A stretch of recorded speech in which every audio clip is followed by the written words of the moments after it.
Chapter 16, First Day of School. I hope you will be kind and considerate with Miss Black, you understand. The teacher tapped the table in the front with his thin notebook while gazing at everyone. Miss Black, take any empty seat. Thank you, Cosette nodded as her eyes glossed over the room. The side of her lips stretched when she caught the empty seat next to Maxen. She didn't idle as she sauntered to the empty chair beside Maxen, ignoring the gazes from her new classmates, and offered him a smile. Can I sit here? She asked, but Maxen just glanced up at her and looked away. Of course he would ignore her. What did she expect? I'll sit then. Cosette shrugged her shoulders as she took a seat. She could feel a lot of eyes from her classmates on her, but she continued to ignore them as she gazed at Maxen. He was cupping his jaw, eyes on the window. It had been days since he was hospitalized after getting beaten up pretty badly, but it seemed Maxen didn't take enough rest. There were still evident bruises on the side of his face, and his hands were still bandaged. Of course, he is not the person who has the leisure to rest, she thought as the class started, glancing at Maxen from time to time. At least his face was less swollen. Days ago, Maxen was barely recognizable. With a swollen face, red sclera with a black eye and bruises all over him, Cosette didn't actually see Maxen's devious beauty, just like what the novel described him, even with his extra weight. In his school ID, Maxen also had a bruise on his lips, and the bag under his eyes was too dark. I wonder if he recognizes me. In the novel, Maxen was said that he only remembers a few people who deserve his attention. He probably sees me as a compassionate stranger who shouldn't be remembered, she thought, taking a notebook and pen as she started doodling. One thing that she found out was, she couldn't recall Cosette's previous memories before taking over her body, but she gained her abilities. For example, Cosette was a fast learner. Hence, even if she barely paid attention to the class, she understood the topic. Did he really remember me? She wondered while doodling, mind drifting away without noticing the passing time. Time had passed in a blink of an eye, and it was time for lunch. As soon as their history teacher left the classroom, multiple students flocked around Cosette's seat. Hello, do you want to eat lunch with us? Asked a female student kindly. Hey, do you have a boyfriend? A male student inquired as he dragged his chair near her desk, sitting with the back of the chair in the front. A few more enthusiastic classmates, who were intrigued by the transferee, raised different types of questions. Who wouldn't? Aside from that, it was already in the middle of the school year. Cosette was a catch. Cosette smiled politely and glanced at Maxen, who suddenly got up from his seat and left without a word. He didn't cast her a look as he walked away, just like that. What an arrogant guy, said a male student as he clicked his tongue. It was obvious he disliked Maxen and saw him as weird. Don't mind them, you can join us for lunch if you want. She smiled at the group of female students, as it was better to get to know them too. All right, I'll join you for lunch. It was not like she was in a hurry to be friends with Maxen. Knowing the villain of the story, forcing herself into his life, would surely have the opposite effect. She needed to take it slow and steady. The school cafeteria of Winter High School was just like the cafeteria in her previous life. Students from all year formed by group. Some were already eating while others were still lining up for their turn. Cosette, along with her 3 female classmates, finally found a spot in the corner where they could eat. It's a late introduction, but my name is Sarah. The young lady introduced herself with a friendly smile. I'm Amy, said the second girl with glasses and short hair. And I'm Faye. Cosette smiled as she scanned the faces of the 3. Sarah was pretty, with a long black hair that was clipped to the side. She was the perfect representation of a good girl, with her amiable demeanor. Amy, on the other hand, looked smart and cute with her short, bob hair that suited her small face. Meanwhile, Faye had her long curly hair tied into a ponytail. She looked boyish, but somehow, she looked beautiful despite the lack of powder on her face and lack of accessories. You can call me Cozy, thank you for inviting me for lunch. Her friendly smile remained while the other 3 girls smiled back. Now this felt like normal. When she arrived in this world, Cosette always thought her life wasn't normal. It's nothing, Sarah grinned as she waved. It's already a shock that a student transferred to this school in the middle of the school year. If you don't mind me asking, which school are you from? Did you get in trouble with your previous school? That's why you transferred here, Faye inquired in interest, sizing up Cosette. Although, I don't think you are the type to get in trouble. She's sharp, Cosette thought, clearing her throat. It's because my family moved, so I had no option but to switch school in the middle of the school year. She didn't mean to lie, but she didn't want to tell them she actually came from the best school in the country. Also, it was best for them to think that she was just like them, and not some heiress of a business mogul. Oh, that's why. The three of them nodded in understanding, and they all moved on from the topic. How was your first day in your new school? Conrad inquired as he glanced at Cosette. Today was her first day in her new school, so he was a bit worried. The school she chose had a terrible reputation, that was why. But since his daughter named that school, he didn't want to stop her, since it would warrant another argument. Cosette smiled as she raised her head to him. I gained new friends. Their name is Sarah, Amy, and Faye. They were my classmates. We ate lunch together and walked home. Conrad's eyes softened as Cosette seemed pleased as she talked about her first day. He nodded, listening to his daughter's soft voice as if it was music to his ears. Although Cosette was still acting almost the same, she was speaking more every dinner. He just hoped that he wouldn't regret letting his daughter in a school full of delinquents. That's good then, he mused with a nod. Yes, Cosette gazed down with a subtle smile on her face, recalling that after lunchtime, Maxen skipped school again. She then raised her eyes at Conrad and lifted her fist up. Papa, I shouldn't give up, right?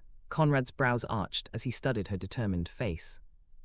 His eyes softened as she had been calling him Papa ever since that night. You can do it. You are my daughter, after all. That's right, Cosette's eyes lit up, thinking that she wouldn't let Maxen off next time. I'm the daughter of the most handsome daddy in this world, so I absolutely can do it. What did she just say? Conrad knitted his brow, looking at his daughter, who was suddenly on fire about something. In the end, he subtly smiled and kept his thought to himself. As their dinner continued, the maids who were witnessing and hearing the conversation between the father and daughter appalled them. It had been many years since the two of them talked like they were family, and this warmed up their heart. It seemed peace was finally coming to this household, with the young miss opening up to her father, and the master initiating conversations. They all hoped that the master and the young miss would finally treat each other as family, and not strangers or colleagues living under the same roof. Chapter 17, Catching a Rare Pokémon. 4 days had passed since Cosette transferred to her new school. Maxen didn't come back after skipping class on her first day, demotivating her even more with days he was absent. It was just not fun when the reason, Maxen, she chose this school wasn't around. You keep looking at that spot, Sarah pointed out, sitting on the chair in front of Cosette. The person who sits there is always absent, but whenever he turns up, he is always covered with bruises. That's right, he hangs around those delinquents, so he always gets in trouble, Faye chimed in, as her chair was just right next to Cosette. Amy was Faye's seatmate, so she peeked her head forward and over her desk, eyes on Cosette. You should be careful with that person, Sister Cozy. They said that he even hurt women if they offend him. Amy warned her. Cosette frowned, but she couldn't blame them. They had a basis on their claims since Maxen was a loner. Although they said Maxen was usually quiet inside the room, the constant bruises on him whenever he goes to school were enough barometers he was going down the wrong path. Did he get beaten up again? That's why he was absent. She wondered with a frown, gazing at Sarah, who was still giving her warning on not to get too close with Maxen. He may be quiet, but who knows what's going on inside his mind. Sarah abruptly stopped as she cleared her throat, glancing at the entrance of the room. Out of curiosity, Cosette gazed at the entrance and relief filled her heart. There Maxen was just coming in hours after the class started. The aloof air around him was still there, but it didn't seem he was beaten up. His swelling face soothed a little and his black eye was almost gone. There was still a band-aid across his cheekbone, but unlike the first time they met, she could finally see his facial features better. Maxen sat down on the seat beside Cosette, not giving her a look, lost in the world through the music coming out of his loud headphones. The latter, on the other hand, smiled as she studied his side profile. I will not let him off this time, she cheered, on fire on sticking with Maxen for as long as she could. Soon, the class started, but Cosette never left her eyes on Maxen. She was literally drilling a hole in his head with her gaze that Maxen couldn't ignore anymore. She's so annoying, he thought. He slowly cocked his head in her direction, raising a brow and mouthed, "What?" But the only reply he received was a smug grin. What is she planning? He wondered as he looked away, staring at the window once again. Whatever reason Cosette was staring at him, or whatever she was thinking, was none of his business. To him, it was better if he have nothing to do with her. His gut feeling told him it was better that way. Cosette was someone who would get along with everyone, but he was the complete opposite. She should stop staring, though, he muttered inwardly, still feeling her gaze from his side. She's starting to creep me out. When lunchtime approached, Sarah turned around to tell Cosette they should eat together. However, the latter hurriedly put her things back in her backpack and told them she had something else to do. The three nodded in confusion and watched her flee the room. Did something happen? Sarah wondered, casting Faye and Amy the same baffled look. Both of them shrugged as they were just as puzzled. Meanwhile, there he is. Cosette hurriedly followed Maxen as she caught his figure turn to the corridor. I will not let him skip school alone. Sorry, Daddy dear, but your perfect daughter will finally skip class for the first time in her life.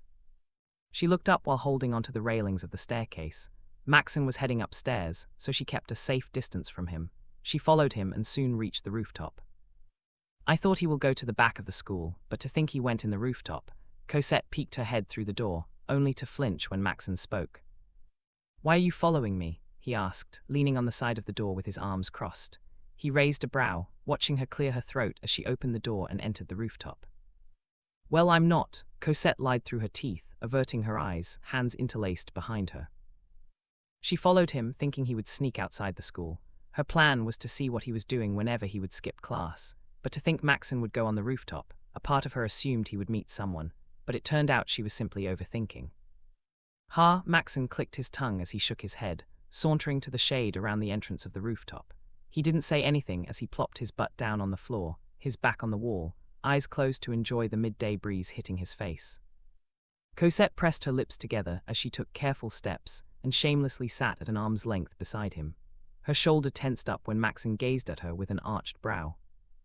Can I sit? She asked awkwardly, only to receive a sarcastic, you've already sat down. He had his eyes closed while she studied him like a curious cat. What are you listening to? She asked out of plain curiosity, but he didn't answer. The day played out without the two of them talking. Maxen ignored her throughout, and she just stayed silent like a shadow. He didn't even ask if it was fine for her to skip class, although it crossed his mind. Weird, he thought, slowly opening his eyes and catching her doodling in her notebook. Why is she here? What is she curious about? His eyes lingered on her briefly before closing them again. Whatever, she will stop if I keep ignoring her. Unbeknownst to him, his number one fan wasn't someone who will give up easily. It was just the beginning of having her as his tail, like a shadow who was always following him. Chapter 18, Skipping Classes. Hours after the school bell rang, Maxen only got up from his spot on the rooftop when the sky turned orange. Cosette was still there, silently staring at him while cupping her cheeks. His lips parted to tell her to scram now, but instead he gave her cold shoulders. Talking to her would open up opportunities for her to talk, and he didn't want that. So, in silence, Maxen left the rooftop while Cosette followed behind. He's really not the chatty person, she thought, staring at Maxen's back as he never spoke a word for hours. He even ignored her, but she was fine with it since she could watch him sleep to her heart's content. It sounded creepy, but, well, she carried pure intention. Really. For some reason this feels peaceful. She mentally nodded, stepping on his shadow that was stretching towards her. He didn't tell me to scram or anything, but that's all right. Even if he ignores me, there's no greater joy for me than spending the day with him. Sister Cozy will still be an heiress, and that's an unchanging fact. A subtle smile appeared on her lips. Somehow, the warm orange tone of the world as the sun sets touched her heart. Although she was walking from a distance, holding the strap of her bag, she was content just following Maxen. He hadn't become a villain yet, she told herself, eyes softening while staring at his back. I should work hard to keep him from walking down that crazy path. Meanwhile, Maxen glanced over his shoulders discreetly and caught her figure still following him. She wasn't saying anything, which was strange, but somehow he didn't dislike her presence. Cosette was it? He looked ahead without a change of expression. She'll get tired eventually. Maxen realized he was wrong because the next day and all the following days after that, Cosette followed him like a shadow. He would usually leave after lunch and stay on the rooftop to get some sleep. Just like the first time she followed him, Cosette remained silent. Then after school, she would follow him to the bus stop. That had become their routine for the entire week. They didn't talk, although she always attempted to strike a conversation with him. Cosette knew when to push her luck and when not to. Sister Cozy, is there something wrong in your home? Sarah knocked on Cosette's desk, making the latter raise her head. You've been missing class for a week now. Are you all right? Cosette smiled as Amy and Faye, who stood beside Sarah, looked just as worried. Yes, it's fine, I just had to do something. Will you also go today? Asked Amy with a concerned tone. Cosette discreetly glanced at Maxen, and it seemed he didn't plan to leave today. I don't know, she raised her head again and smiled. Depends. So you won't have lunch with us? Sarah frowned, as it had been a while since they all had lunch together. Cosette just smiled apologetically, afraid that once she took her eyes off of Maxen, he would disappear. As Cosette conversed with the three, Maxen secretly glanced at her. I didn't want to skip class since she had been skipping classes by following me, he thought, feeling a little guilty that Cosette was neglecting her studies just to follow someone like him. Normally, Maxen would have cared less. He didn't ask her to follow him or skip class with him or anything of the sort. But day by day, this incomprehensible concern was slowly growing in his heart. She's really strange. What will she gain by following me whilst neglecting her studies? He wondered, letting out a shallow breath. That day, their pattern for a week was broken. Maxen miraculously stayed until the last subject. The only thing that didn't change was that Cosette still followed him to the bus stop, riding the same bus as him, and when he hitched out was the ending of their day together. Papa, I've been skipping classes, Cosette confessed in the middle of her dinner with Conrad. The latter furrowed his brows as he gazed at his daughter. You were skipping classes, he repeated, and she nodded. Are you researching to be rebellious? Her right face twitched at Conrad's ridiculous assumption. Surely. He would always think there was a reason for Cosette's action. How could she tell him it was because she was following her crush? No, she cleared her throat and shook her head lightly. I am taking care of a wounded cat. A wounded cat? Yes, he is usually on the rooftop, so I accompany him until the end. Why don't you take that wounded cat home then? He tilted his head to the side, actually pleased that Cosette was slowly breaking her pattern. It was not like he didn't find anything wrong with his daughter skipping classes, but he trusted his smart daughter. Cosette was a top student in the academy, after all, and she was someone who was strict to herself, so to think she was capable of skipping classes sounded more like an achievement in a way. I can't, he doesn't even let me get near him. She frowned, thinking that the wounded cat named Maxen was still giving her cold shoulders. All I can do was keep him company so he wouldn't feel alone. I see, Conrad nodded in understanding as he studied the frown on her face. Wounded animals are usually hostile to their surrounding. Just be patient, Cozy. I'm sure the cat will slowly trust you. Cosette smiled, closed-lipped, as she raised her eyes at Conrad. After calling him Papa and striking conversation with him from time to time, she realized Conrad wasn't that of a cold person. He just didn't know how to talk to her and was often anxious about what to say because it might upset her. But now, Conrad slightly relaxed around her and would impart his wisdom from time to time. Thank you, Papa, you're really the best in this world. Her eyes lit up, listening to her father's advice. Patience is a virtue, I should trust the process. Conrad chuckled while watching his determined daughter. He wanted to offer to buy her one, but it seemed Cosette was invested in this cat. Good luck, Cozy.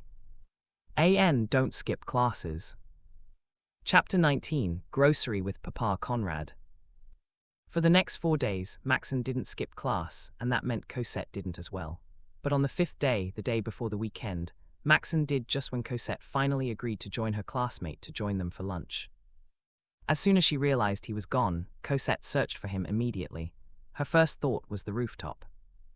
Was he just waiting for me to leave for lunch? She wondered, barging into the rooftop and looking around. To her relief, Maxen was in his usual spot and sleeping. A subtle smile dominated her face as she held her hand behind her, treading carefully towards him. He seemed exhausted since this morning, she thought, bending over and her shadow covering his face. Wow, I didn't notice it since he is always looking the other way, but now that the swelling is gone, Maxen is really good looking. I don't understand why no one noticed it. Was it because he has a bit of fat? Back on Earth, gaining weight is my wish. Cosette nodded while rubbing her chin, thinking of what she was supposed to do once everyone knew what Maxen looked like. The only reason other students didn't pay attention to him was that he used to hang out with the wrong crowd, and his face was always bruised. Those bruises had been his unintentional disguise. Hello, she greeted with a soft and sweet voice when he slowly opened his eyes. Maxen let out a shallow sigh as soon as he caught the blinding smile on her beautiful face. Cosette hummed as she sat beside him, clearing her throat while pouting. I didn't mean to wake you up, but I was a bit worried when I returned to the classroom and you're gone, she explained. Out with it, her brows elevated when Maxen assisted himself to sit upright, astute eyes on her. Just tell me what do you want, and what will it take you to stop following me like a creep? Cosette frowned as she looked at him dejectedly. What I want is to be friends with you, obviously. Friends? Ha, ask another person for that. Maxen snickered as he didn't believe her, not a bit. I will never become your friend, so stop. You're making me feel uncomfortable. Maxen's eyes glinted while staring at her dejected expression. Friends, everyone would be willing to be her friend, so she should stop wasting her time trying to befriend him. It was not like he was sincerely uncomfortable around her. Honestly, his days had been oddly peaceful with her around. Although they didn't talk, looking back had slowly become a habit of his to check if she was still behind him. But he didn't like to get used to her because one of these days, she would get tired and stop. For someone like her, she will surely leave when she's not interested anymore, he told himself, mentally nodding at this thought. Don't wanna, his brow quirked at her muffled reply. What? He asked in irritation.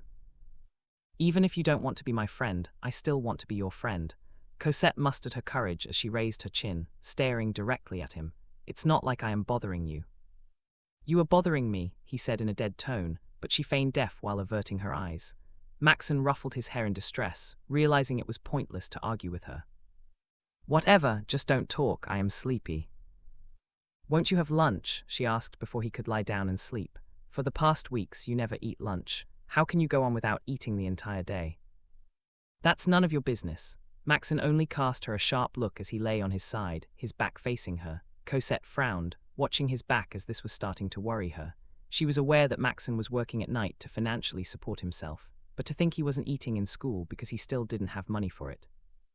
Her eyes suddenly lit up while thinking about Maxen's circumstance. If she bought him food, he would surely refuse it because he was a prideful person, but she had a great idea. A smug grin turned up on her lips as she giggled. That day was just like any other day. Maxen slept until past 5 and went home while she followed behind him like usual. The next day was Saturday. Weekends had been her boring days since she wouldn't see Maxen for the next 2 days, but Cosette had a plan this weekend as she was determined to be friends with Maxen. Cosette clapped suddenly, making Conrad flinch as they were having breakfast. The latter raised a brow, eyes on his daughter, who seemed to be on fire early in the morning. I need to do grocery, she announced before setting her eyes full of determination to her father. Grocery, he repeated while tilting his head. I don't think we lack food in the house for you to do that. Cosette frowned, she knew that. They had personal chefs to make their foods. All she needed was to request what dish she wanted and the chefs would make her the best meals, but that was not what she wanted.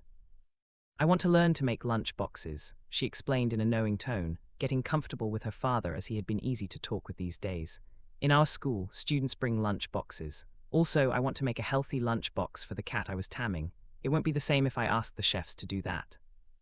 Conrad studied his daughter, a bit surprised at her reasoning. Cosette, making lunch boxes. That was odd, but ever since she transferred to winter high school, she had been more and more normal.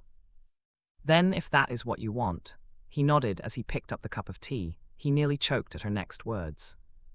Are you busy today, Papa? Should we do grocery shopping together? She suggested, after her careful consideration all night. If you are busy, then I can't do anything about it. I will just ask Nanny Lucia to accompany me and… I'm not. She couldn't even finish her sentence when Conrad replied, I can accompany you if you really need help. The corner of her lips stretched into a bright grin, while Conrad cleared his throat and averted his eyes. Her father was concealing his happiness quite perfectly, but she could tell he was pleased. He had this faint blush on his distant expression. That's settled then. Her tone grew soft as she could feel that the atmosphere at the dining table had become warmer and warmer. Chapter 20, Matching Lunch Boxes. As Cosette prepared herself to do grocery shopping with Conrad, she noticed Lucia had been smiling a lot lately. She gazed at her nanny, while Cosette was putting a clip on the side of her hair in front of the vanity mirror. Nanny Lucia, are you in love? She asked out of nowhere, making her nanny flinch. You've been smiling a lot lately. Cosette turned around to face Lucia, who was cleaning her room. Who is it? Young miss, how can you say that? Lucia chuckled awkwardly. I'm just happy that the young miss and the master are on better terms. Oh, Cosette's lips formed an O shape as she rocked her head. That's the reason you've been happy. Lucia studied the young miss briefly before she let out a shallow breath.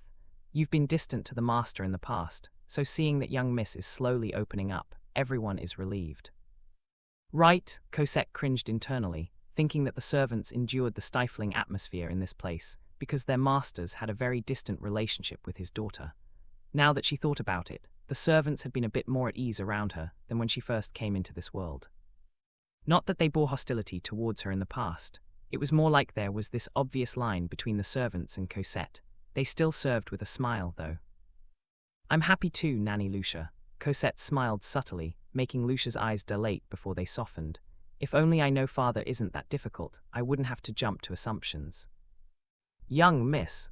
Cosette turned around as she stared at herself in the mirror, huffing as her eyes flickered with determination. Although she shouldn't have this particular feelings regarding Conrad, as he was practically a stranger to her, part of her heart was genuinely satisfied with her healing relationship with her father. Were these feelings a part of the real Cosette's emotions, or was she relieved because she thought she was making a good deed? Either way, she would stop at nothing to improve her relationship with Conrad and Maxen.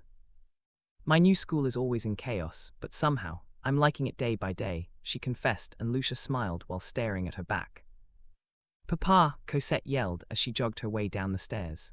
Conrad was already in the mansion's foyer while talking to the head butler. "Careful, Cozy." His words naturally slipped past his lips, but now he didn't feel like he should restrain himself from saying his genuine concern. He then turned to the head butler and muttered a few words. "I'm here," Cosette announced as soon as she stood an arm's length away from Conrad. Her eyes scanned the servants around and they were smiling, standing in a line to send the two off.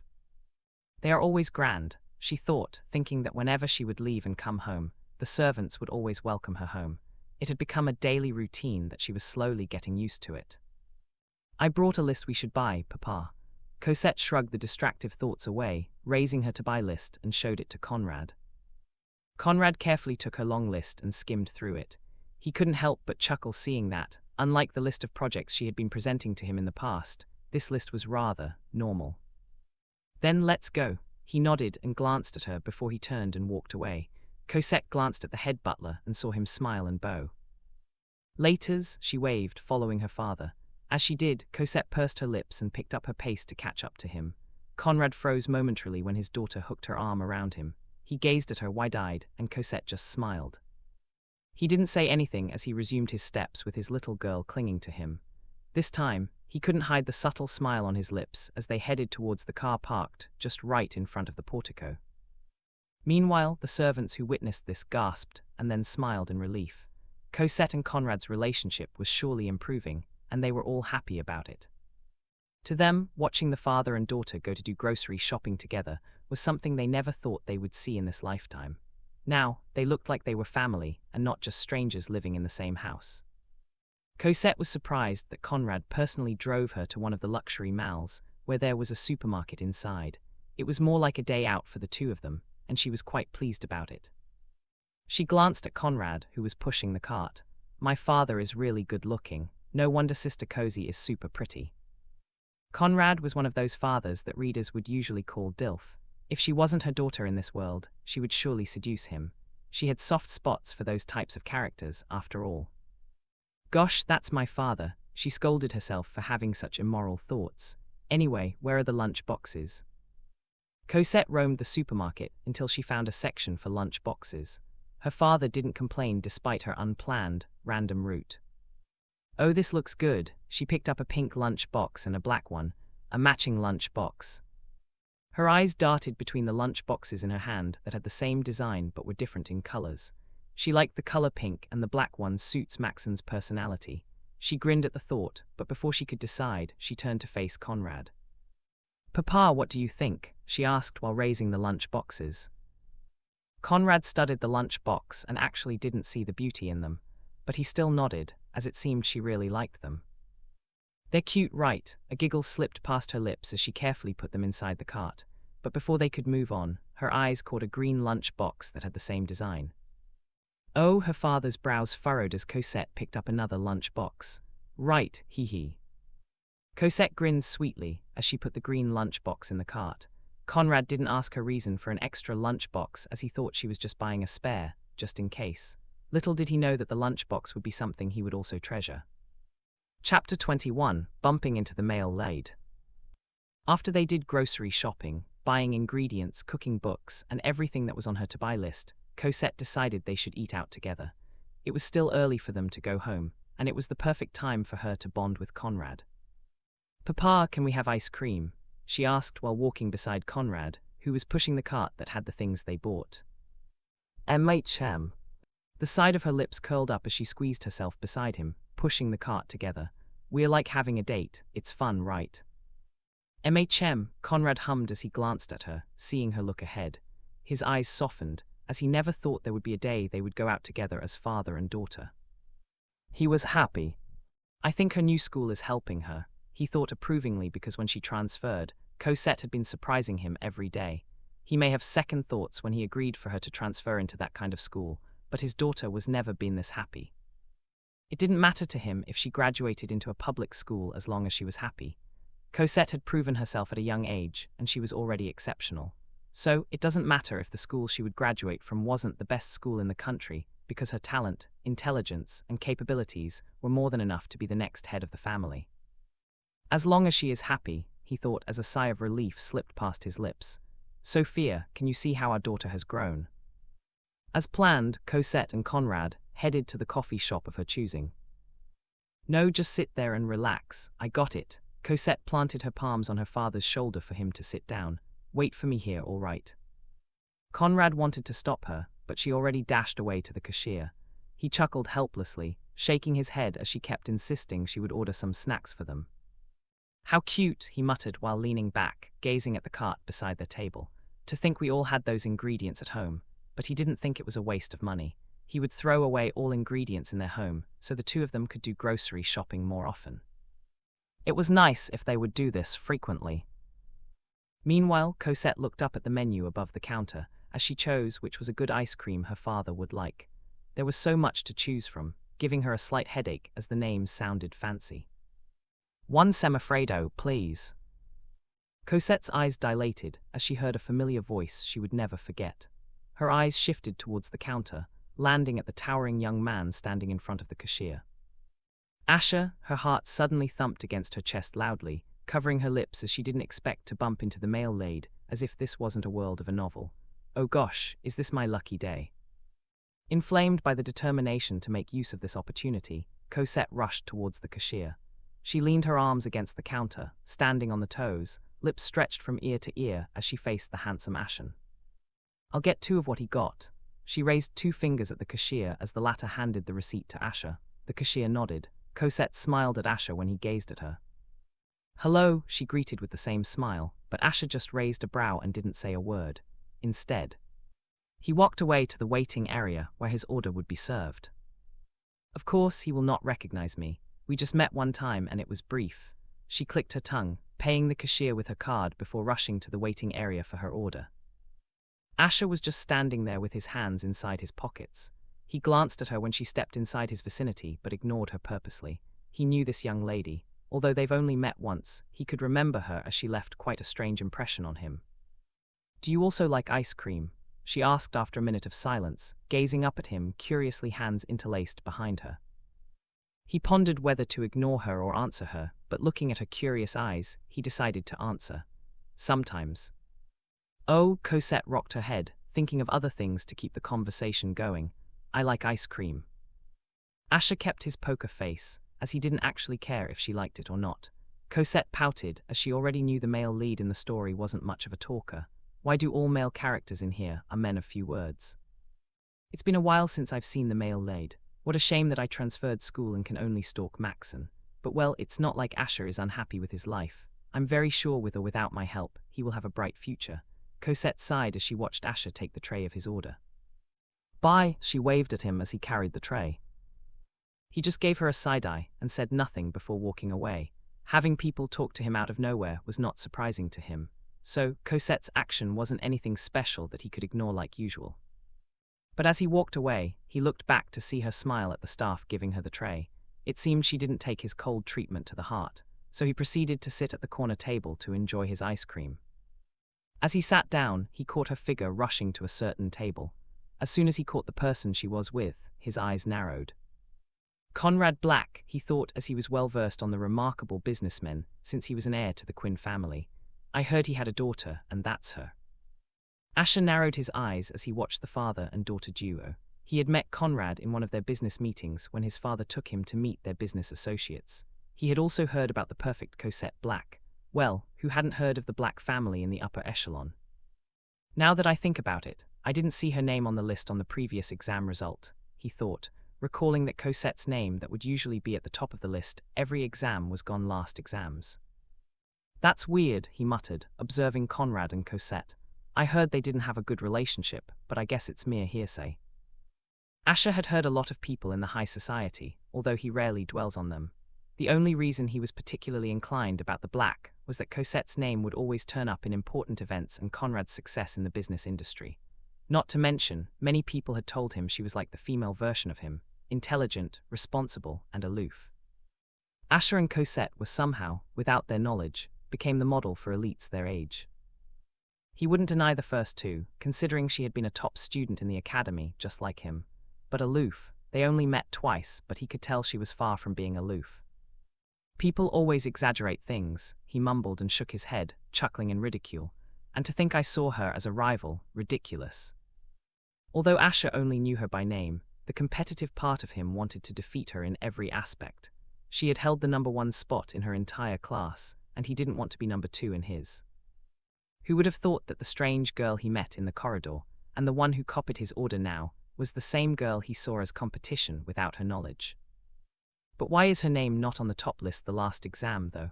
He wondered in a low tone, intrigued by what actually happened.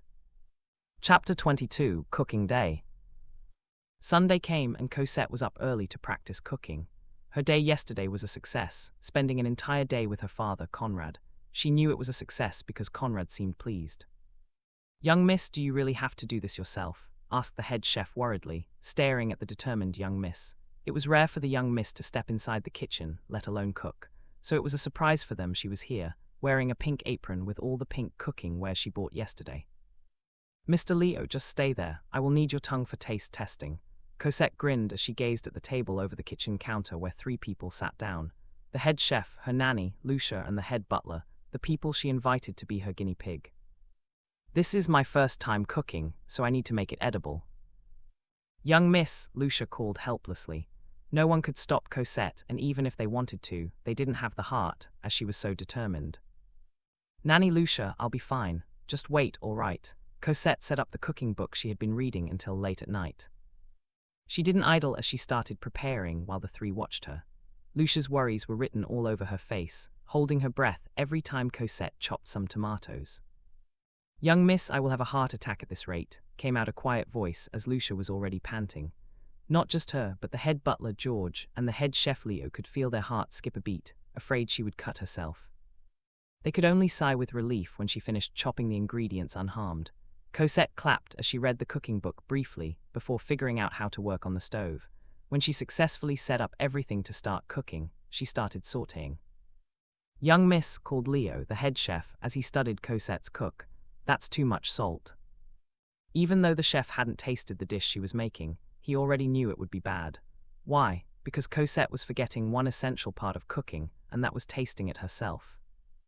Unlike Leo's worries, the head butler George could help but wipe the tears from the corner of his eyes. The young miss had grown into such a lovely lady.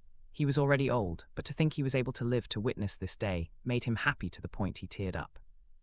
The 3 of them patiently waited for the dish the young miss was cooking so earnestly. To be truthful, even if the food she made turned out to be poison, they would still eat it since this was the first time she cooked in her entire life. After a long time, Cosette finally served her first dish. She said it was General Tso's chicken, but Leo could not help but smile helplessly as this was far from what the dish was supposed to look like. "What's going on here?" Suddenly, Conrad's voice came, leaning his side against the entrance of the kitchen. She told him yesterday that she would practice her cooking today, but he didn't expect she would start this early. "Papa, come," Cosette waved, and he sauntered towards the table, taking a seat, and glanced at the 3 she asked to be her guinea pig. "Master," the 3 awkwardly bowed, but didn't have the courage to stand up as Cosette asked them all to sit down at the same table. Conrad just nodded as his eyes fell on the poison placed on 3 plates. His under eye twitched but bit his lower lips. Cosette always imposed herself as someone who would never make mistakes, but to think she might be exceptional in other things but cooking, he was pleased to see this side of her. "Wait, Papa, I'll prepare yours." Cosette excitedly served a portion to a new plate and served it in front of her father. Standing on the side, she glanced at everyone and motioned her hand. Dig in. Lucia, George, and Leo glanced at Conrad apologetically. They already knew this would be bad, and they already surrendered their taste buds to fate, but Conrad, they felt sorry for him. Unlike their worries, Conrad wordlessly picked up the cutlery to have a bite. He didn't have a change of expression as he chewed on the saggy chicken with strong imbalanced flavors. So, Cosette raised her brows, staring at Conrad in anticipation. Not bad for beginners. A huge smile appeared on her face at the feedback she got from her father. She turned her eyes to the other three and they also tasted the food. She clasped her hand while waiting for their reaction, but alas, Lucia couldn't fake it as she coughed and drank a mouthful of water. Lucia froze when Conrad called her name coldly. I'm sorry, young miss, I didn't chew well, but it's not bad for starters. Lucia panicked as she explained, making Cosette frown. She studied the four of them, and aside from Conrad's unchanging countenance. The butler was sweating buckets, while the head chef's face turned red. It was obvious there was something wrong. Are you sure it's good? She asked with a frown, realizing that whatever she would do, they would only say good things about it. So to know whether they were telling the truth, Cosette served herself a small portion and ate it. As soon as the chicken touched her tongue, she instinctively spat it back on the plate in an unsightly manner. She scrunched her nose up, gazing at her father, who actually ate this poison without complaint. It's bad, she grumbled while glaring at Conrad. Papa, do you want me to kill the cat I am wooing? I need honest feedback. Honest, how will I improve if all I hear is it's good? But it's not bad. Conrad tilted his head as he truly think the more he ate, the more bearable it become. Cosette pinched the space between her brows, as everything she would do would be good in Conrad. Young miss, it's really not bad for beginners, but while watching you cook, I noticed you are forgetting some essential part of cooking. Her brows raised as Leo mustered his courage to voice out his opinion. How about I guide you, since cooking takes a lot of practice, and with proper guidance, your skills will improve in no time. Cosette rubbed her chin about it. She didn't consider asking Leo to teach her because she wanted to do it herself, but he had a point. What do you think, Papa? She asked, setting her eyes at Conrad. Although she knew she didn't need Conrad's permission, she still wanted to take his opinion. Conrad hummed before he rocked his head. Leo will be an excellent instructor if you are really determined to do so. Then, that's settled. Cosette gazed at Leo, who offered her a kind smile. Lucia and George could not help but smile as well as they also thought this was a good idea. Sunday passed with Cosette cooking throughout the day. Conrad, Lucia, and George accompanied her and stood as her guinea pigs. With Leo's guidance, the dishes she made afterward had drastically improved. It wasn't perfect, but it was edible. But more than filling their stomach, she had filled their hearts with her earnest efforts. Whoever this cat that Cosette was going the extra mile to gain his trust was surely lucky. Chapter 23. It's not healthy to skip class with an empty stomach. The next day, Cosette was up earlier than usual to make lunchboxes. Leo also helped her, knowing the young miss would make her first lunchbox. To her surprise, more servants were present to cheer her on. Let's put some smiling face here, she muttered, designing the food cutely just in case it would somehow catch Maxen's heart. Leo smiled subtly as she looked content with the outcome of the lunchbox, but he couldn't help but ask why 3 lunchboxes. She told him about the cat, but what about the green one?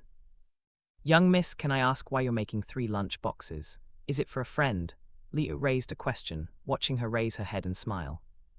He, Cosette just giggled playfully, and everyone would soon find out the answer. Conrad quirked his brows, gazing at the green lunchbox in front of him. He veered his eyes at his daughter, who was holding it with a wide smile. He was about to leave for work when Cosette called him and hurriedly caught up to him in front of the mansion. This is yours, she repeated with the same smile. You have to eat it, Papa, since your daughter put her heart in preparing you a lunchbox. For me? He asked, stunned, and saw her nod profusely. A shallow breath slipped past his lips as he accepted the lunchbox. Thank you, came out a soft voice as he gazed at the lunchbox with gentle eyes. Make sure to eat it on time, all right, she nagged with a pout, although she already knew Conrad would surely eat it willingly. He rocked his head, smiling subtly as he gazed at her in her uniform. Since when did his daughter look so bright? Her uniform in the academy was surely better, but somehow in his eyes, Cosette looked lovelier than ever. She was finally acting her age and his heart warmed up. Would you like to ride with me? he offered, something he had always wanted to ask her, but was afraid she would turn it down coldly. His heart almost melted when her face slowly brightened up and nodded. Yes, came out a cheerful response, giving joy to his heart more than she could ever imagine. With that being said, Cosette hitched a ride with her father. Conrad offered he would drop her off at the school, but Cosette insisted on taking the bus. He had heard that his daughter's chauffeur would only drive her to the bus stop, and she would commute from there to her school. Bye, take care. Cosette waved as she bent down out of the car to take a peek at her father in the back passenger seat. When Conrad nodded, she jogged towards the shade to wait for the next bus. As they sped away, Conrad's eyes were fixed on his daughter's figure. He couldn't help but smile again, thinking that Cosette was always too intelligent. It was her idea to switch schools for her character development, and everyone was pleased with her gradual change. Master, it seems the young Miss New School had some positive effect on her. Suddenly, his assistant, who was sitting in the front passenger seat, looked back to see his boss smiling. MHM, Conrad hummed and glanced at the rear mirror to see that Cosette rode the bus. Can you believe she spent all her day yesterday cooking, instead of studying the company affairs? Warren, Conrad's assistant, smiled. His boss had been bragging about Cosette at every opportunity he would get, and he even told him about his date with her, since he told him to empty his weekend schedule. I'm glad then, Warren politely remarked before noticing the lunch box next to Conrad. It seems you had a great weekend, sir. I did, Conrad smiled as he gazed at the window. It will be nice to spend every weekend like that. Then I'll rearrange your schedule. Cosette was slowly getting the gist of Maxen's pattern. Whenever he would go to school looking exhausted, he would skip class. So when lunchtime came, Cosette followed him to the rooftop excitedly. Maxen, she called as soon as she barged through the door, making him nearly jump at her energy. Maxen furrowed his brows as he watched her storm her way towards him. It was her first time calling his name. Did she decide to take on a different approach this time? Go away, I'm tired. He grumbled and clicked his tongue, but Cosette enthusiastically sat beside him. Don't sleep yet, she said while rummaging through her bag and taking out 2 lunch boxes. Let's have lunch first. You know it's not healthy to skip class with an empty stomach. His mind momentarily lagged as her remarks sounded so wrong.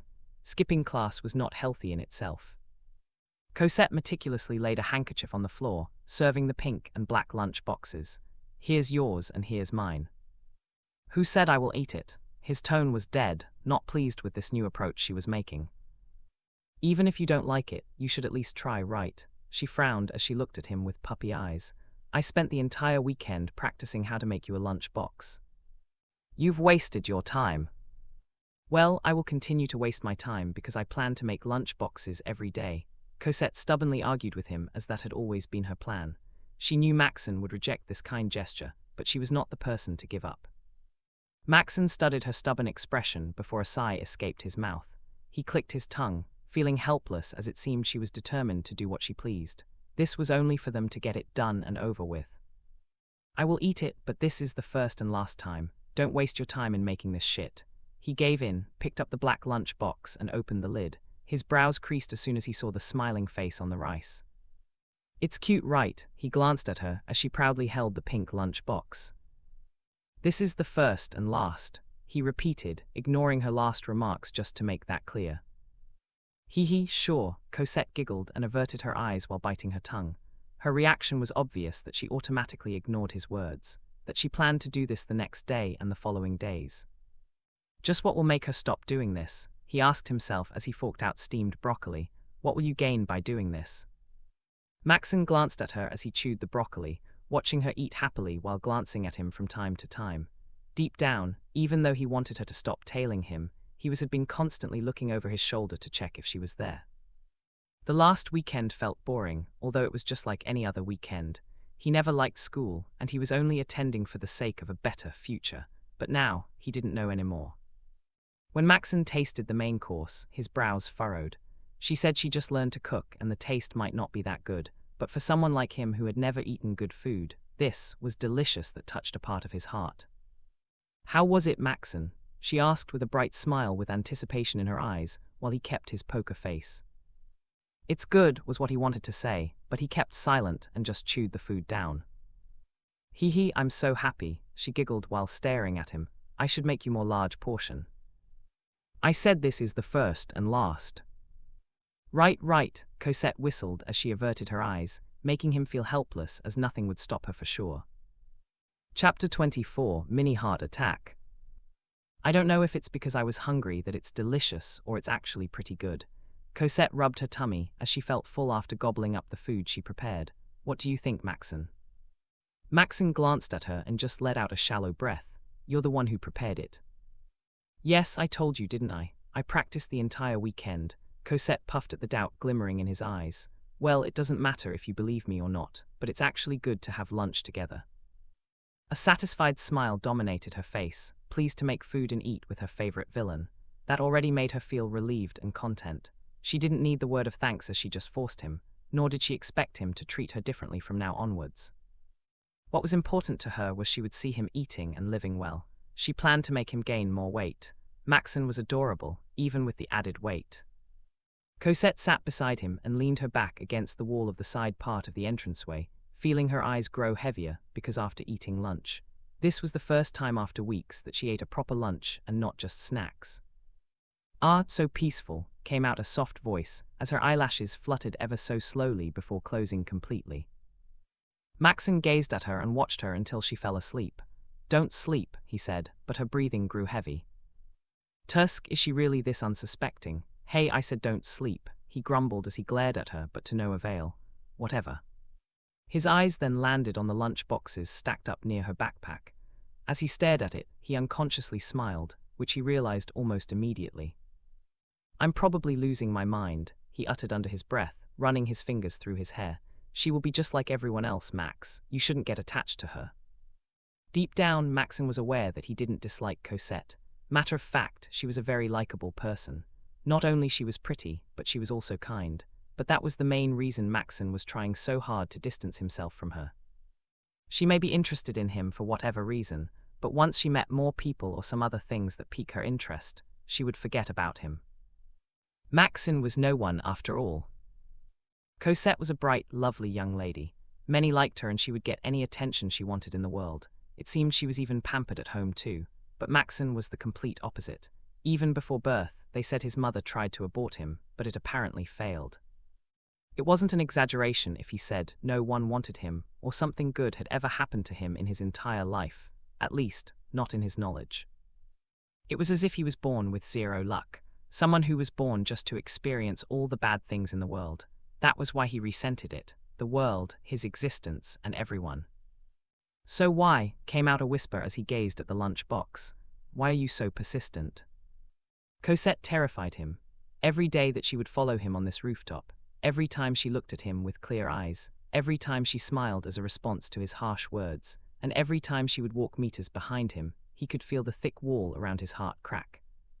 He was afraid that he would regret letting her in his heart because if he did and she just abandoned him, he might truly lose his mind. That was why he wanted to protect himself. Suddenly, Maxen froze as his entire body tensed up when the side of her head fell on his shoulder. He slowly gazed at her and let out a deep sigh. "Just stop," he whispered, but she was still deeply asleep. "Stop following me, stop trying, stop calling my name, just stop, please." Maxen leaned the back of his head against the wall, looking up at the blindingly bright blue sky.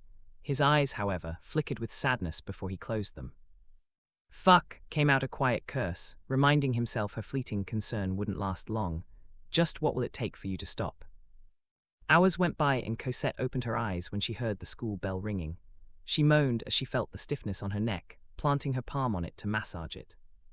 "I fell asleep," she muttered, sitting upright only to notice the person sitting beside her. When she set her eyes to Maxen, they instantly dilated, as all the expressions on his face were nowhere to be found. "Omo," I fell asleep on his shoulder. Cosette covered her lips with her palm, looking up when Maxen grumpily picked up his bag and stood up wordlessly. Was he angry because I treated him as a pillow? "Maxen, wait," she yelled, but he didn't wait for her.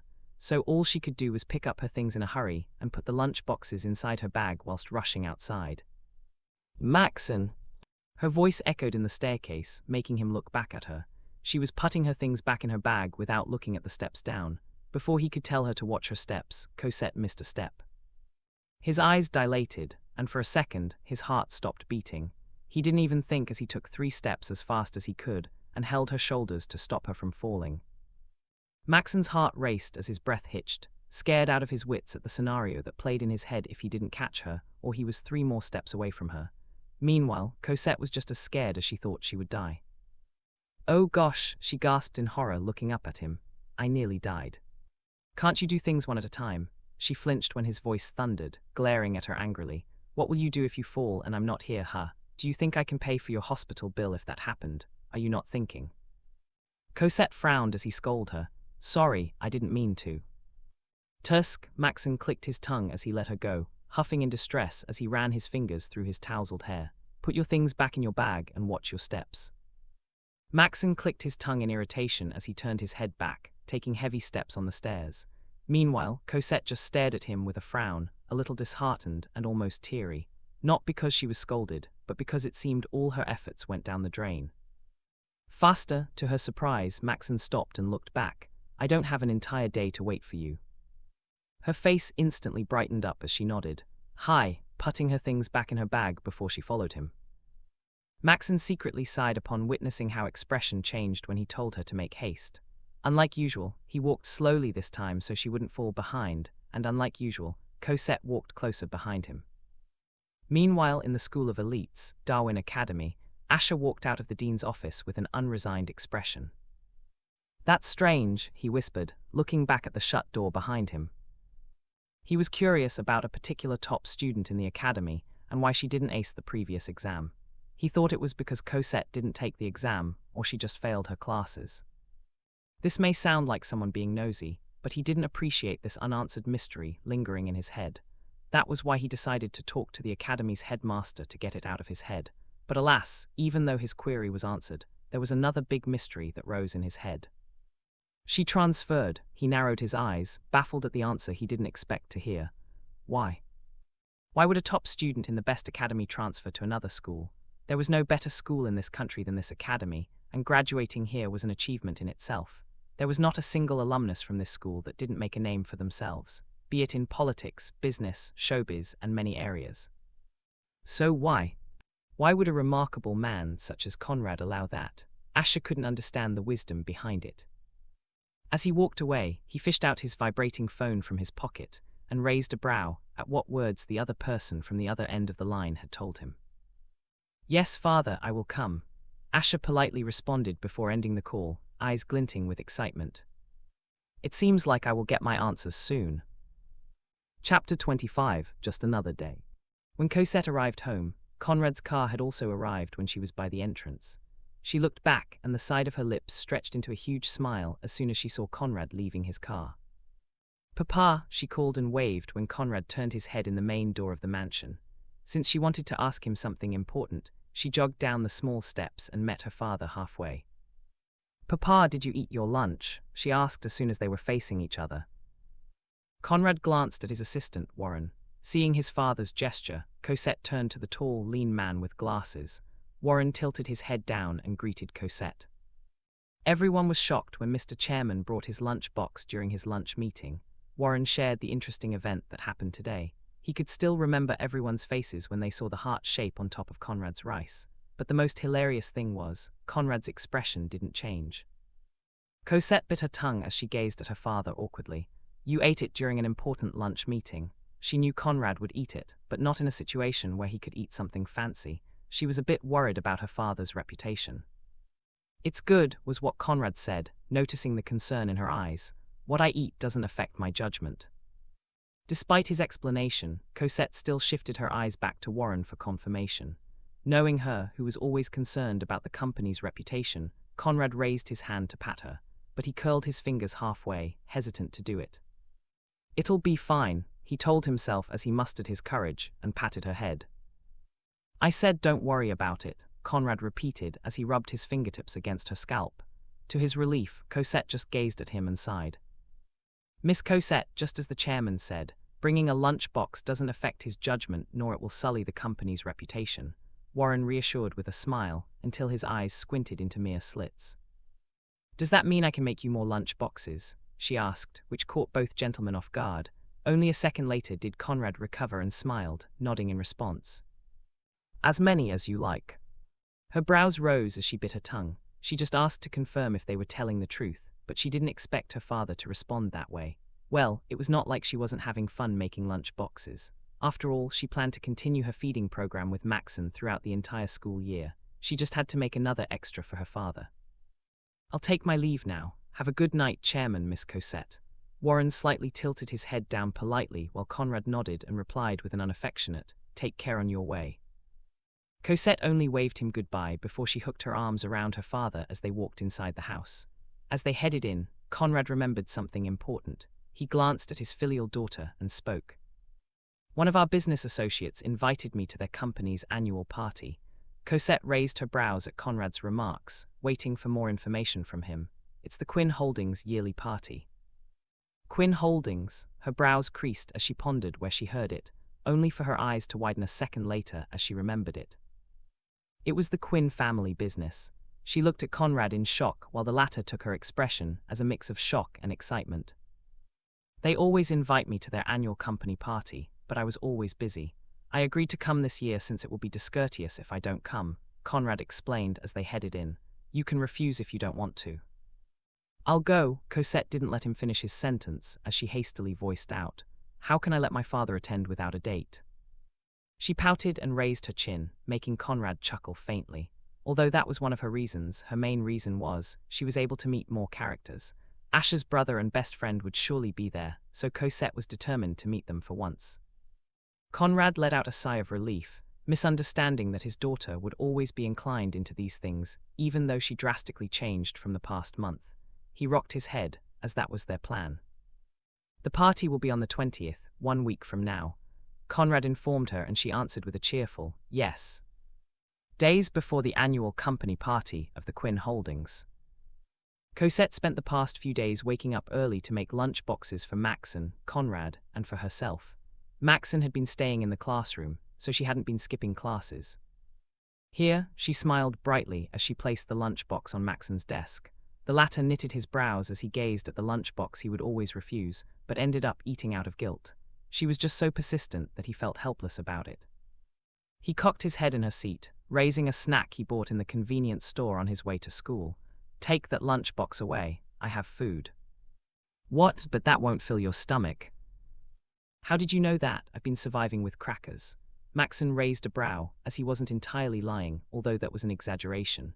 Cosette pressed her lips into a thin line, darting her eyes from the cracker to the lunchbox she made for him. "All right," she nodded, reaching her hand out to him.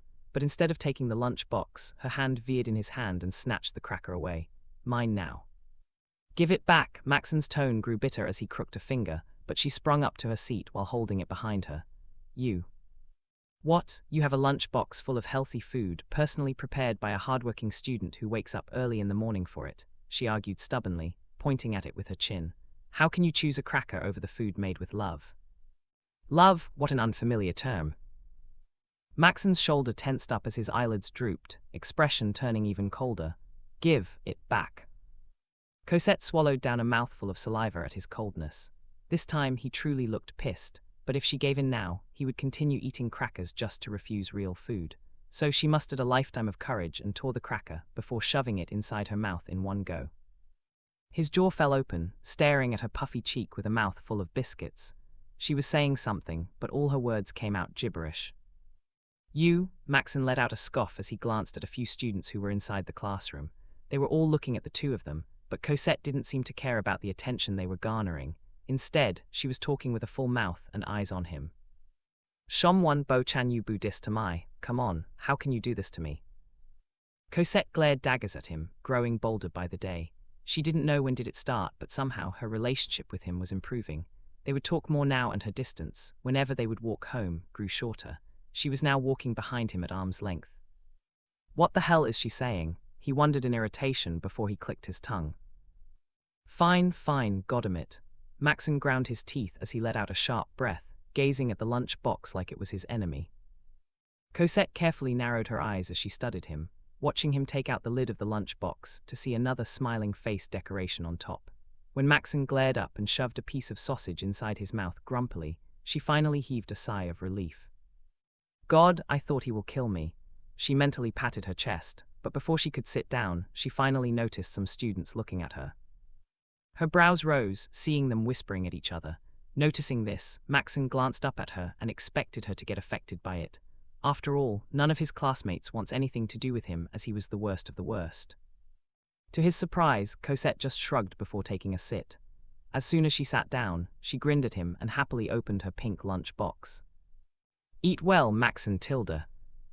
A shallow breath slipped past his lips as she started eating.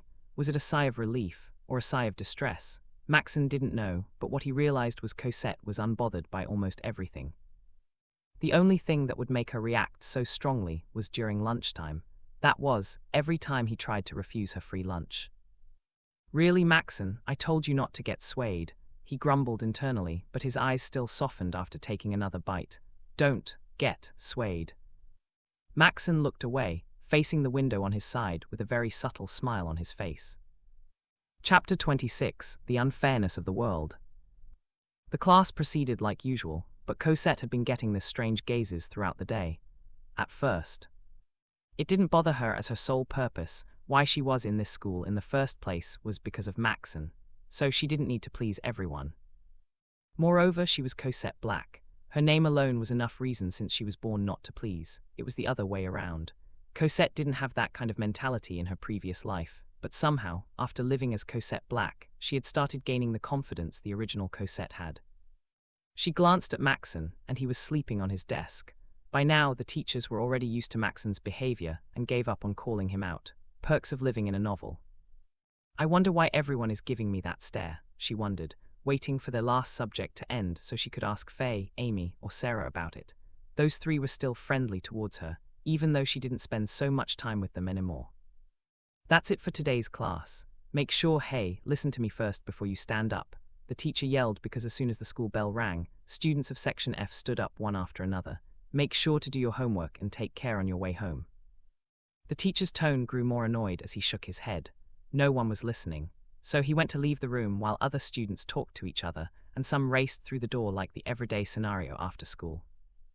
Meanwhile, Cosette put her things back inside her backpack before she felt someone's presence in front of her desk. She slowly raised her head and blinked twice. "Sarah." "Cozy, you've been skipping class, so you hadn't cleaned the room when it's your schedule," Sarah informed while pointing at the bulletin board near the door where the name of the in-charge student on cleaning the room was posted. Cosette narrowed her eyes and saw her name and Sarah at today's cleaners. "Oh," she blinked, setting her eyes back to Sarah. "Sarah, sorry, I didn't know you've been cleaning all on your own all this time." Sarah shook her head, close-lipped. "It's fine, Faye and Amy helped me. Besides, we're friends and you don't have a choice but to leave home early." Her words were like guilty rocks weighing in Cosette's heart. All she could do was look at her apologetically, then gazed at Faye and Amy, who offered her a kind smile. Although Cosette was feeling sorry for them, she was still hesitant since that meant she couldn't walk with Maxen. "It's just today," she told herself, glancing at Maxen, who suddenly got up to his seat. A frown resurfaced on her face when he glanced at her coldly, but still left without a word. "Just today," she repeated before sporting a forced smile and nodded at Sarah. "Thank you again, Sarah. I will make sure not to miss the day when it's our time to clean." Amy and Faye stayed to help the two out. It didn't take long when all the students left the classroom, and it was just the four of them who were left. "Cozy, is it true?" While they were cleaning, Faye spoke when she couldn't take it anymore. Cosette tilted her head to the side, holding the mop with both her hands, eyes at Faye, who was holding the eraser as the latter was halfway done erasing the board. "True what?"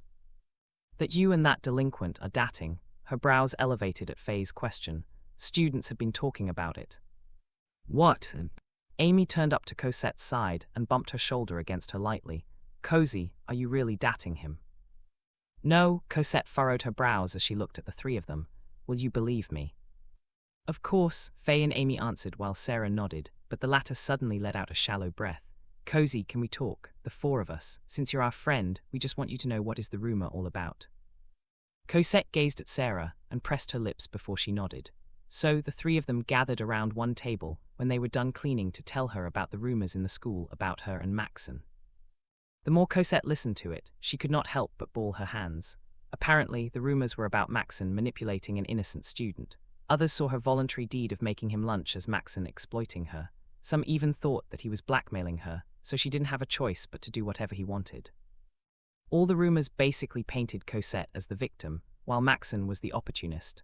Hence, she felt this incomprehensible rage in her heart. She couldn't understand how the rumors took that sort of turn, and why would they have to consider such a conclusion.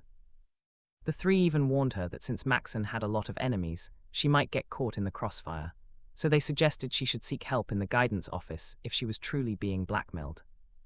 Maxen, she paused as she looked at the three of them, is not that kind of person. The three of them looked at her in surprise, as Cosette truly seemed upset, but still containing herself. "Cozy," Sarah called worriedly. "I know you're genuinely concerned about me, but Maxen isn't a bad person. I do things on my own and I am not in any way being blackmailed or being exploited. Matter of fact, I am the one harassing him," Cosette affirmed solemnly as she took a deep breath. Tears of anger shone in her eyes but didn't stain her cheek. "Thank you for telling me this. It's on you if you believe me or not, but I will not change my opinion towards Maxen. I don't know why everyone thinks badly of him, but I am the one who is stalking him." "Cozy," Faye called her name worriedly once again, but Cosette sported a forced smile before picking up her things. "I will go home now." Cosette let out a sharp breath as she glanced at the three. "I'm sorry, but I'm very upset and I don't want to say hurtful things I will regret later." She didn't wait for them to reply as she turned around and left. As she headed outside the campus, Cosette ground her teeth. She hated this world and how unfair it was towards the villain of the story. It had always been that way, even in the main story. Maxen always gets the end of the stick. This situation, where his name was dragged through the mud while Cosette naturally emerges from it clean, truly angered her. "I hate the author," she glared at the sky when she was in the middle of open space meters before the gates. "Does she have no conscience? Maxen is a very kind person, but this world is forcing him to hate it. This is so unfair." Cosette was on the verge of tears when she stepped outside the gates, but just as she did, she caught a figure leaning beside the gates. She slowly turned her head in his direction. "Max," she whispered with a shaking voice, holding herself back from running to him to give him a tight hug. "Finished?" he asked indifferently. Cosette took a deep breath, pushing back all the tears that were tempting to fall from her eyes. She didn't expect him to wait for her, but honestly, if he didn't, Cosette would have been throwing a huge fit already.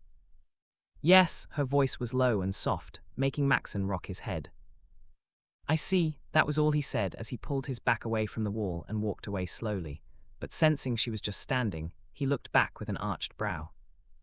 "I don't have forever to wait for you." Her eyes remained on his back for a moment as he resumed. A subtle smile slowly appeared on her face as she huffed, "Coming," and then she jogged and followed him. Chapter 27, The Little Things They Do. "She's definitely upset," Maxen thought, glancing over his shoulder while Cosette was walking just a step behind him. When Cosette stepped outside the school gates, Maxen immediately sensed she was upset about something. At first, he thought it was because she didn't want to clean, or it could also be she was upset about walking home alone, but now he was certain it was because of something else. So he slowed down until they were walking side by side. "Huh," she hummed with an arched brow, gazing up at him. Maxen was still staring ahead, but she knew he was probably intrigued by why she was so silent. A shallow breath slipped past her lips as she gazed down. "Did you hear the rumor about us?" she asked after a minute, making Maxen arch a brow and gaze at her. "They said we're dating." Maxen studied her side profile and sighed secretly. He didn't know about any rumor, as he absolutely didn't care what other people say about others or about him. "I told you to stop following me. Rumors like that are bound to happen," he said in the same distant tone, but Cosette cast him a quick look. "Maxen, can you be honest with me? You think this is a good thing so you can push me away, don't you?" No, that was his honest truth, but he ended up keeping his mouth in a tight slash. He was just telling her this because hanging out with him would do her no good. Things like this were bound to happen. A deep frown resurfaced on her face. "Do you think that's what upset me?" She muttered while Maxen furrowed his brows and glanced at her once again. She already had her eyes down, clicking her tongue while kicking a pebble on the way. "Even if they spread rumors we're already married, it doesn't matter. But to think that they will add something as Maxen blackmailing me, or I needed to be careful around you, it makes me angry to the point I'm tearing up." His step slowed down, watching her seethe in anger until her tears were tempted to escape her eyes. What did she just say? "I mean, how can they jump from that ridiculous conclusion of getting blackmailed? I learned enough self-defense to protect myself." Cosette continued to vent her frustration about this world and what they were automated to do. Why, he wondered as his eyes were fixed on her side profile, why are you angry about something so trivial? His mind was being clouded by many whys. He couldn't understand why she would get angry about something like that. Of course, people would think like that because he was a bad, ugly guy. Not that this sort of opinion still affected him. He was already used to it. So why? Why was she so angry, as if she would cry at any moment? They didn't say anything bad about her. If anything, people were just concerned about her since she was associating with a delinquent with no future like him. So why? Why, Cosette? Why? It's so unfair. After blabbering, Cosette finally hit a breaking point where she choked. This world is. Why am I the good one and Maxen is not? It's actually me who harassed you and people just let me get away just because. I hate this world. Cosette bit her lower lip as hard as she could to suppress the tears that were tempting to escape her eyes and failed miserably. She couldn't stop her tear, so she looked away to hide it from him. Reading Maxen's story already broke her heart, but seeing it for real was entirely a different story. It was just like the first time they met. In the novel, it was written that Maxen would be in a constant fight while growing up, that one sentence didn't give justice to how deep it was because of how beaten Maxen was at that time. She could barely recognize him if not for his ID. How unfair that a character's life was only written in just one sentence. That was why she was even more upset. This world was built to give Maxen hell, so he would become a vicious villain who would meet a miserable end. As Cosette wallowed in her woes and wiped her tears with her arms silently, Maxen's eyes softened. He shouldn't be smiling at this situation, but he couldn't help it. I also asked many, many times why this world is so unfair. He replied internally, letting out a faint breath. And I also detest this world because of how unfair it is. But for you, who is blessed to have everything and yet is starting to hate it because of someone like me. Maxen raised his hand and planted it on top of her head. When she looked up at him, surprised, he looked ahead but kept his hand on top of her head. Thank you for crying in my stead, he expressed inwardly, moved by this gesture that was never done to him before. You don't have to burden yourself anymore because I'm already used to it. Cosette hiccuped as she blew her nose using her handkerchief. The hand on top of her head was rough and a bit heavy, but it somehow comforted her. Maxen was not the person who knew how to comfort others, but patting her head was already more than she could ever ask. They're annoying, right? She spoke as soon as she stopped shedding tears. I'm still upset, and what makes me even more upset is I can't do anything about it. You don't need to do anything about it. Maxen withdrew his hand and cocked his head back, eyes on her. Let them talk. It's them who is wasting their time, or you can just stop pestering me, which is the best for the both of us. Cosette frowned, thinking he was using this chance to persuade her to stop pestering him again. I am upset, Max, but that doesn't mean I changed my mind about you. Hard sucks. She looked at him wide-eyed. This was the first time she had heard him laugh and smile. Albeit briefly, it was genuine. His brow quirked as he glanced at her aghast expression, as if she had seen a ghost. What? He asked, and the space between his brows creased when she pointed at him. You smiled. Huh. The side of her lips stretched as she leaped a step closer to him. Do it again. Do what again? Smile. Tusk, he clicked his tongue and shook his head, but Cosette persistently nagged him. Stop, I won't. Just one, pretty please. Stop it, Tusk. Cosette giggled as she tugged his sleeve while he stretched his neck away and looked away. Although from the outside, he showed an irritated look while she didn't care. Deep down, his heart was smiling. Oh, a convenience store, she intoned as they were passing by the convenience store they had been passing by whenever they walk home. Cosette grabbed his sleeve and looked at him innocently. I'm upset, Max. Let's buy some ice cream and eat it as we walk home. Ice cream is second on my list to make me happy. She grinned until her eyes squinted into slits. Seeing you doing well is number one, just in case you don't know. She didn't wait for him to ruin her mood, as she dragged him inside the convenience store to buy some ice cream. That day, it was the first time Maxen treated her to some ice cream, which they both enjoyed as they walked back. That day, Cosette didn't have to walk behind him, nor did Maxen have to look back to check if she was still there. That day and the following days after that, they would always walk side by side while eating popsicles every once in a while.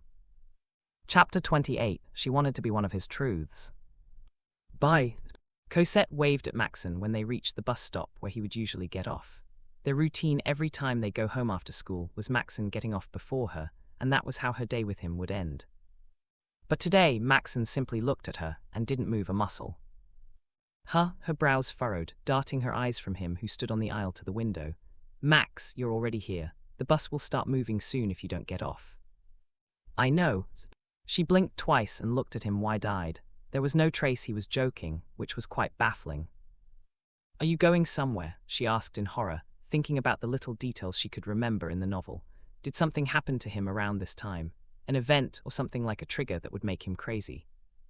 Maxen just clicked his tongue and rolled his eyes. I will walk you home. It's already late for a crybaby like you to walk on your own. For a moment, Cosette thought she had misheard him. You had another part-time. No, keeping his poker face, Maxen didn't even blink when the bus started moving again. It's late, I'll walk you home. Walk me home, Cosette gasped, eyes dilating in horror. But Maxen, my uncle always waits for me at the bus stop, so I'm fine. Maxen just glanced down at her but said nothing, causing her brain to buzz as she gazed at the window. It was indeed getting late since she stayed behind to clean the classroom. Before any other important thoughts crossed her head, Cosette slowly set his eyes back on him. Maxen, were you worried about me? Her face brightened up, causing his face to contort. I just don't want to be the prime suspect if you suddenly disappeared on your way home. His voice and expression were cold as usual, snapping his eyes away from her. Cosette pouted, but she couldn't help but smile because this was the first time Maxen offered to walk her home. Although Cosette's chauffeur would always wait for her at the last bus stop where she would usually get off, it felt rewarding that he seemed to have gotten soft on her. Maybe it was because he waited for her at the school gates, even without asking or walking at arm's length, that it uplifted her mood. The thought of Maxen knowing she was an heiress didn't even cross her mind. Or rather it did, but it was none of her concern. Not that she planned to hide anything from him in the first place. Cosette wanted to be friends with Maxen, hiding nothing from him. She wanted to be as transparent to him as possible. Maxen had already faced enough lies, and only knew about the other face of the truth of this cruel and unfair world.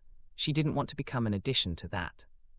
Maybe I can ask Papa to adopt Maxen, she wondered internally, rubbing her chin, deep in thought about how to make the most out of this trip.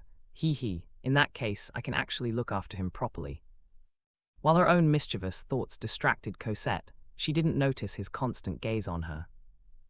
I never asked before, but I always wondered how far her home was. He wondered out of plain curiosity. The small room Maxen was renting out was already considered far, but not too far. But how about her? He would usually get off the bus before her, so he didn't have an idea what area she lived in.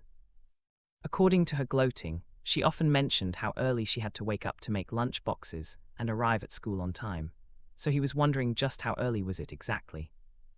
Little did he know she lived farther than he expected, as they only got off at the last bus stop. We're here, Max. Cosette held her bag that was on her lap as she stood up. This far, huh? He made a way for her and followed in silence. So, she stays on the bus after I get off for over an hour and a half. Maxen kept his eyes on her back, hopping outside the bus after her. As they stood in the shade, the driver, who was usually waiting for her, instantly caught Cosette's figure. But to his surprise, she only glanced at the car parked several meters from the bus stop, the usual spot, and she was with a male student. Young miss, the driver furrowed his brows as he watched Cosette talk with a male student. Meanwhile, even after noticing the car that always drove her home, Cosette ignored it. Instead, she turned to Maxen and smiled. Max, do you want to stay in our home for the night? Her abrupt question made him freeze. What? He nearly gasped in disbelief. He hadn't wrapped his head around how far she lived, and now she was asking if he wanted to stay over at their place. Whose parent would allow their daughter to take home a man, unless their house was a mansion where he could stay a safe distance from her? I'm just saying, our house is still far from here. If you still plan to walk me home, then it will be late for you once we reach our house, Cosette explained in a knowing tone, as it would take another 20 minutes for her to reach home via car. Don't worry about me. He frowned before looking around. Did you say your uncle always fetches you? I see no uncle here. Well, she trailed off, thinking of an excuse to tell him. Her driver was just right over there, waiting for her, but she wanted to spend more time with Maxen, as this was the first time he would walk her home. Selfish as it may sound, Cosette thought of introducing Maxen to Conrad as well. Even though Conrad cherished her, it was good to let her father know who her friends were. Let's go if he's not here. Maxen let out a sharp breath as he looked from left to right for the last time. Which way? Hum's there, she pointed in a direction, and he nodded. With that being said, the two of them walked on the sidewalk leisurely. He didn't think Cosette would live in the main city. There were other schools around the area, a much better school than their current school. He could not help but glance at her, as it appalled him why she would go to winter high school. "This is so far," he spoke after 10 minutes of walking, and they hadn't reached her home yet. They didn't even enter a residential area as they were still on the main road. "I know, right? I told you I wake up early because if I don't, I will be late for school," she returned with a shrug, glancing at the road when the sound of speeding cars and honks caressed her ears. "That's why I said it will be late if you return." Maxen glanced at her and let out a sigh, but said nothing. Even if he had to return to his place in the middle of the night, it was not like there was someone who was waiting for him at home. Moreover, this was better, so he could just sleep once he got home. Honk honk. Suddenly, Maxen looked back only to see a black sedan beamed lights at the two of them and slowed down until it reached them. His brows furrowed, studying the car that looked expensive. Even though he wasn't an expert in cars, this one was easy to differentiate from the other cars on the road. He glanced at Cosette and noticed her lack of reaction. They both stopped, facing the road before Cosette took a step forward towards the car. He only watched the window of the back passenger seat roll down, revealing a man whose aura gave an immediate feeling he was someone untouchable. "Papa," Maxen's breath hitched as his eyes dilated, watching Cosette bend her head down to see the person inside the car, and her hands over the window. Conrad just looked at her, and then glanced at the young boy standing behind her. Maxen tilted his head down on instinct as soon as he met Conrad's eyes.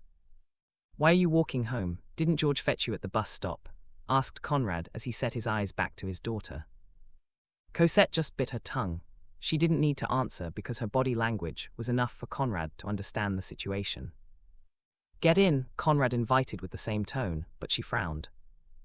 "Papa, I'm with my classmate. He is walking me home because it's late. How can I leave him here?" Conrad raised a brow as he cast Maxen a quick look. "I mean, you two get in." Cosette's eyes brightened up before she looked back at the baffled Maxen. "Max, my father said you should come with us. Let's go, Tilda."